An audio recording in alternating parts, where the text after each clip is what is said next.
Good morning, Engineer Mendoza, and thank you for joining us today.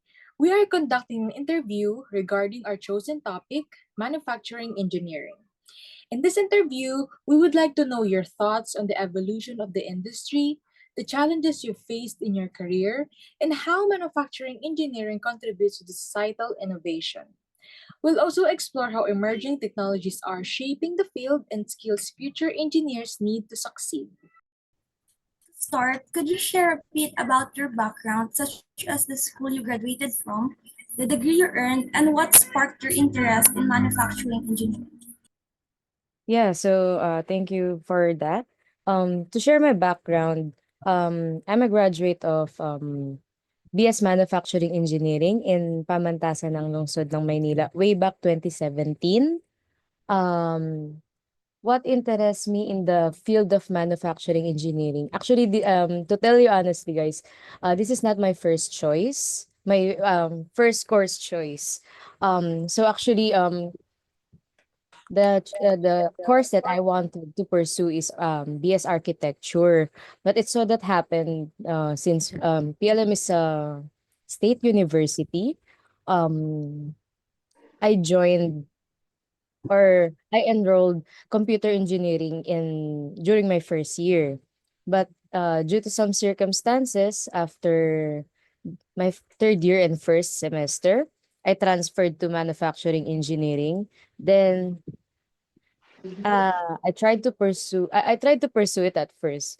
I don't really like the course, but before I graduate, like 2 semester before I graduate, um it came this thought from a professor came to me that I should try to teach because he saw a potential in terms of teaching in the manufacturing field.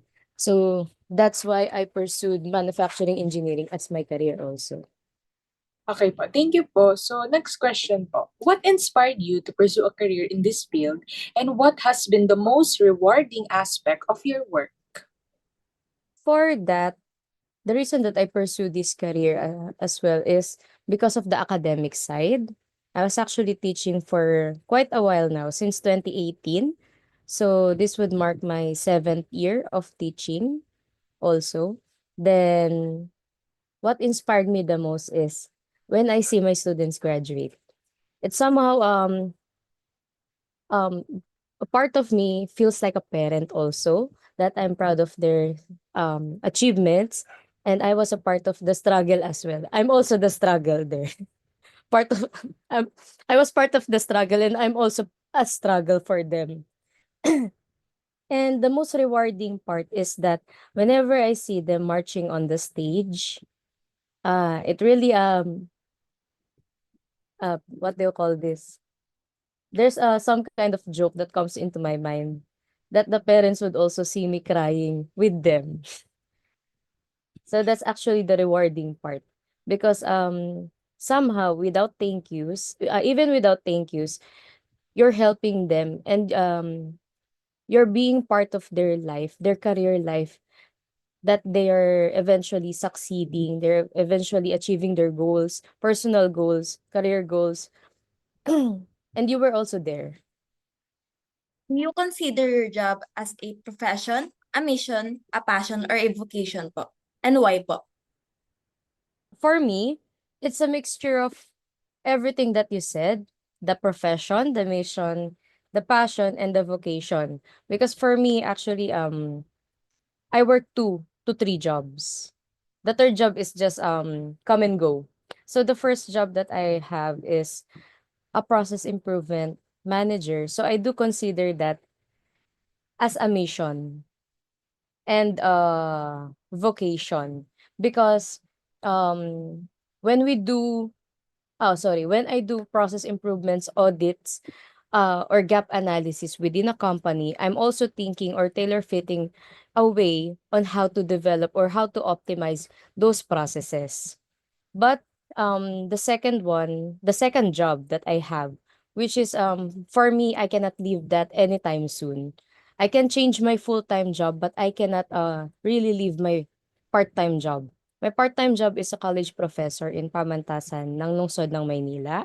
So I'm also a college advisor or the course advisor of Society of Manufacturing Engineering. I was the first manufacturing engineering pure blood, what they say, pure blood manufacturing engineering professor there way back 2017. So with those four categories that you stated, a profession, mission, passion, and vocation, that's all in those four categories are all in one for me in terms of teaching.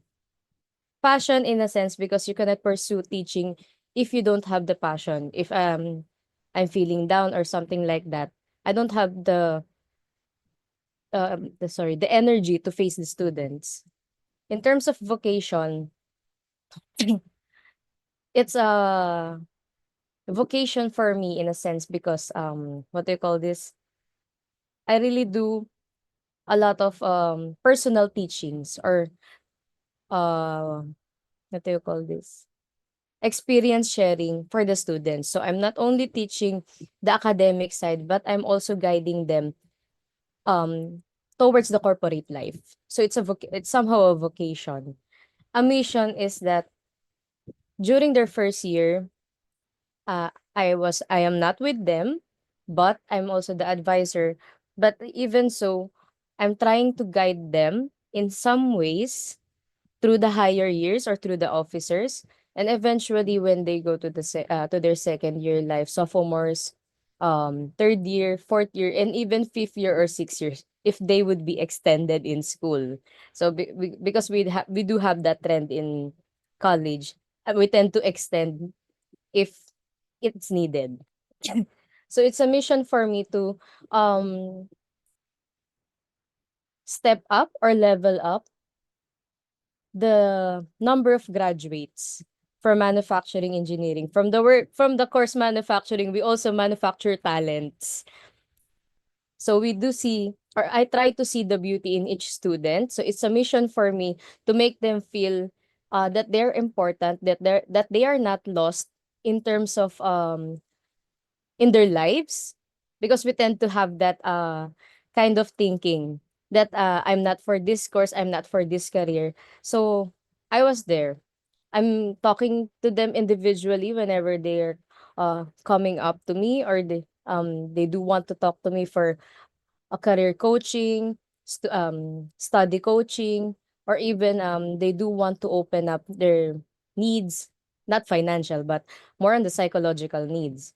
I'm trying to give all of that. So it's my mission to guide those students as well on a personal level. So the vocation is on the academic level or the career side and mission on the personal side. But lastly, the profession side the profession side for me is interconnected with passion because actually in part-time teaching you are not earning that much, so it's a profession, it's a honorable profession for us, but it's not about the money, it's about guiding them, but and also extending your efforts but not really earning that much because we're bounded by different contracts or so. So for me, this is a profession because you're a collegiate professor, but also I am exercising or I am gathering different what do you call this? Different experiences from outside jobs or from external jobs. Then I am teaching the students of what I have been learning from the outside. So that would be my answer for that. And what are the advantages and disadvantages of this program and working as a manufacturing engineer? So for me, actually, this is quite a good question because they always say that manufacturing engineering is like industrial engineering. Is it a part of mechanical engineering? But in today's trend, manufacturing engineering is what I can say one of the booming courses for now. It's here in the Philippines, it's just a course, it's a booming course, But for different countries, it's actually a high demand job, manufacturing engineering, because on current day, we tend to automate everything, mass produce everything because of the continuous needs of the people.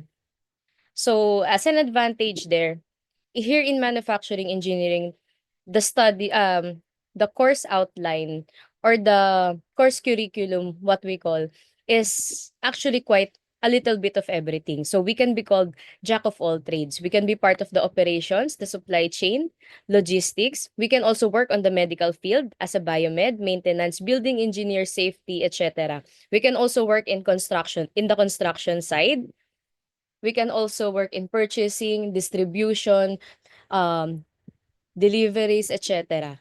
So there's a lot of opportunities here for manufacturing engineering. Also in the corporate side, if we tend to work on the office base, it's allowed. We can also dive into that. As a disadvantage, um, the number one disadvantage that I faced during the time that I graduated in 2017 is it's not a known course. Nobody really knows this course. But on current day, since way back then, we only graduated as two on the mid-sem, then additional 20 something students during the commencement date.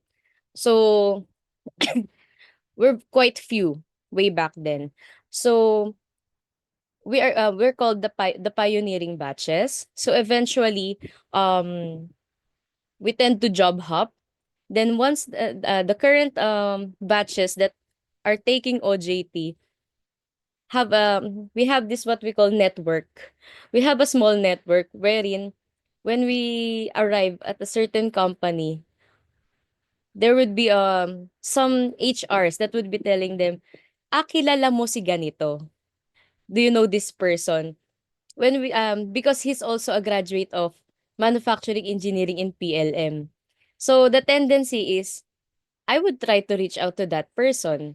Then it would become a family, something that eventually, even the gap of the batches is 5 or 6 years, they tend to help each other. So that's a part of recognizing talent. So that's why I also appreciated the previous graduates. They always tend to come back and say thanks to our chairperson. They always come back to give inspirational speeches to the first years and also generally for graduating, for mid years, etc. And also we are in our course, we are also encouraging everyone not to stereotype, because how do I say this, majority of us in manufacturing engineering are not perfect students. We're not really top notchers, but we are open to the thought of, when you fail, it's not the end. Just stand up. So that for us, that would be that would be some of the advantage. Disadvantage in terms of in the eyes of the others, but advantage because when we adapt to those kind of thinking, we have the tendency of not being anxious of failure, else finding solutions to everything. Then, yeah, I think that would be it for that question. Can you describe the work-life balance in this profession? Personally, work-life balance for me, I cannot say that I do really have a work-life balance because I tend to overwork a lot because my schedule is actually a 9 to 6. I'm working on full time, 6 to 9 every day. I'm currently handling all of the groups of thesis in manufacturing. So there's a total of 13 groups, and imagine that schedule. Then on Saturdays, I tend to conduct face-to-face classes for 7 a.m. up to 4 p.m. Then the rest is consultation as well. So that's my weekdays. But as a balance, they always ask me, how do I manage this time that I have, little time that I have? I tend to watch K-dramas, watch movies. I tend to do handicrafts. Actually, right here by my side, I have my beads. I'm doing some crafting. It somehow suits me on how to uh distress. Then also I do have a social life as well. I frequently go out with some friends. Yeah, so I think it's a balance if you have 200 hours a week. Would you recommend your career to students to pursue, and what advice would you give them? Would I recommend it? Yes, as always. I do recommend people to pursue manufacturing engineering because it opens a lot of doors for us. We're not seeing things on present state. Else, I am visualizing things for the future run. Because in this course or in this career, we are not limited to working 8 to 5. We're not forever employees. We are also teaching the sense of the part of our career as something that we can also build a business and be financially independent later on. I myself, I'm not really financially independent, but at least the fields that I can jump into because of what manufacturing engineering teaches me, I can go all wherever. I've been in the hospital field. I partially I exercise the part of manufacturing engineering on the and safety side, also the infectious side, biomed side, etc., and the processes. I've been to the warehousing industry. I've been to supply chain, to logistics, and now I'm part of a finance company. It's quite a far approach, but I like the challenge because finance is my what do you call this? My Waterloo. So I'm trying to challenge myself on how to excel on the process improvement of the uh processes inside a finance company. So I do really suggest them to also pursue this career. And also on another side, there's a lot of trainings that can enrich our what do you call this? Our core theories that we are learning from college. Then with those trainings and also the shadowings and coachings, you can strive to your career. So at least in manufacturing engineering field, we can be versatile as well.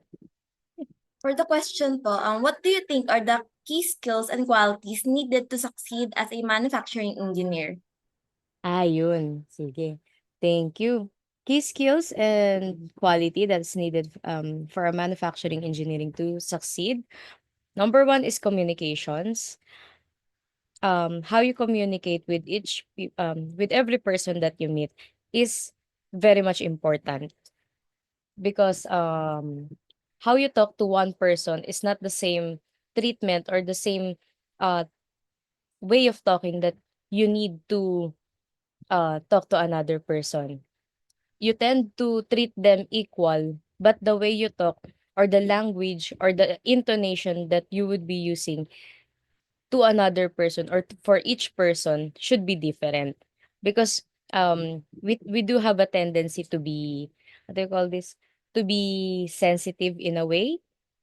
We do have different interpretations on how do we understand things. So that's number one, communication skills. Number two, essential leadership skills. For student leaders, you already know that. Number three, I think, is stress and conflict management. Stress and conflict management because let's face it, we would experience or we would pass by a lot of stress through our lives and also the conflicts because we have to face different persons every day. So aside from those, actually, one key point thing is one key point skill that you guys should also acquire if you want to pursue manufacturing engineering is being analytical. Don't see things in a linear perspective or just a straight line perspective. Always check on things around because there's a lot of factors or hindrances that could go along the way. So in line with that, also be versatile on how to adjust on things. How do you call this in Pokemon? If you guys know Dito, the gooey guy. So Dito, actually, in manufacturing engineering field, we tend to be Dito because we always adjust to different circumstances. We tend to mask problems in a good way, but create a solution on another part or another view. So that's why I am recommending manufacturing engineers to study or to develop an analytical way of thinking, also critical thinking. So that's two different thoughts, but it can be joined into one if I would recommend this qualities. Also, maybe I would limit it to five. The number five would be sensitive. Sensitive by not being when someone get mad at you, you would cry. Be sensitive for people or on people uh in your environment because you need to adjust or you need to maintain the relationships around because we need to in Filipino we call this pakikisama. This pakikisama is called this pakikisama is about um you're maintaining your relationships with them in a good way, you're taking care of them, and you're also working professionally with them. Because when you climb up in the corporate world, always remember that you also come from the start. So I say pakikisama that because don't have the tendency or don't have the trait that when you rise up to that ladder or that field, you would step you're don't treat other people as you're below or underneath or something na mas mababa, something like that. So the thought of that is treat them with respect, pakikisama and respect. So that would be the number five quality or skill that I want to imply here in manufacturing. So that. The second to the last question po, how Mm. do you see the field of manufacturing engineering evolving in the 5 to 10 years, especially in the Philippines? I do see manufacturing engineering as one of the top courses here in the Philippines in 5 to 10 years. When I say one of the top courses, it doesn't mean that top notch in terms of board exams because we don't have board exams, but we have certifications on other countries. But when I say one of the top courses, because we can excel on different fields and with the struggles and the experiences we do face first in college and also the struggle on the start of the laddering career, the fear of the unknown in terms of they don't really know the course, but some companies try to give opportunities, but when they see the actual work of those students, those manufacturing engineers, they tend to appreciate it a lot. And I see a lot of those students now working for 1 year or 2 years. They're already supervisors. They're already handling people. With those 2 years, for those students, they already excelled in their career.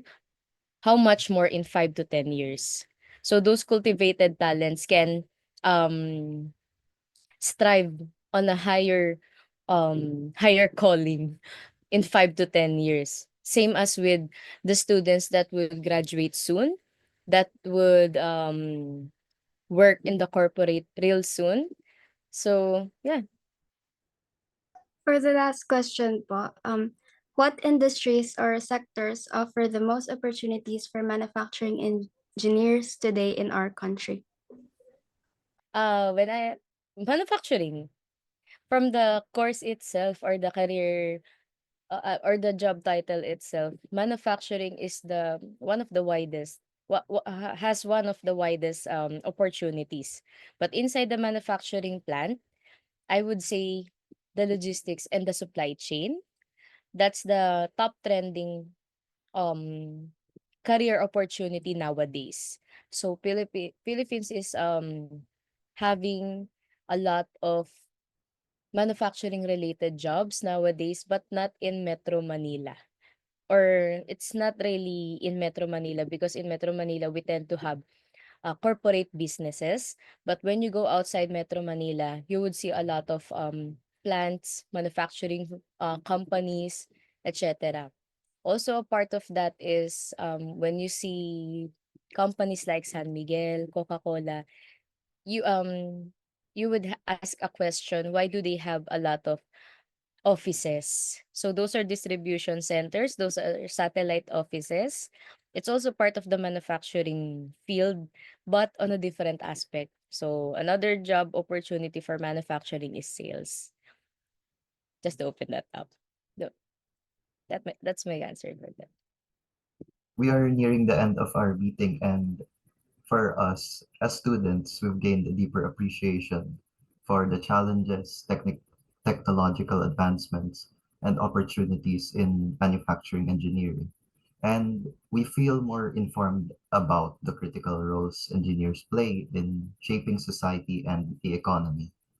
So, with that said, thank you so much, po, for sharing your valuable insights with us today. Your experience and perspective on manufacturing engineering have been truly enlightening, and we've learned a great deal about the field, po. We appreciate the time you've taken to speak with us, and we are grateful for your contribution to our understanding of this important industry. Thank you. Thank you rin. Thank you po. Thank you so Thank much you. po. Okay, Thank you sige. po. Good luck. Good luck. Galingan nyo. Thank you po. Thank you.